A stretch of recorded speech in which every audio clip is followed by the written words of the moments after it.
तर पंकजा मुंडे यांच्यावर भाजपात अन्याय आहे, हर्षवर्धन सकपाळांनी हे विधान केलंय. तर भाजपचा अहोरात्र प्रचार करतेय, मी नाराज नाही, असं पंकजा मुंडेंनी म्हटलंय. हर्षवर्धन सकपाळांच्या दाव्यावर पंकजा मुंडेंकडून हे उत्तर जे आहे ते दिलं गेलेलं आहे.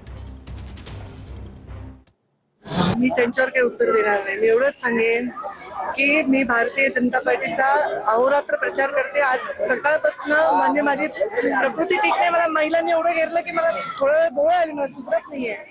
हे प्रेम लोकांचं आहे, त्यामुळे नाव जे आहे ते मुंडे साहेबांच्या पुण्याईमुळे आहे आणि ती पुण्याई अशी काळाच्या शेवटपर्यंत राहणार आहे, शेवटपर्यंत ते नाव राहणार आहे आणि शेवटपर्यंत मी माझ्या दायित्वाचं वहन करणार. तर 15 तारखेला विरोधकांची हंडी फोडायची, असं उपमुख्यमंत्री एकनाथ शिंदेंनी म्हटलं. एकनाथ शिंदेंनी विरोधकांवर हा निशाणा साधलेला आहे.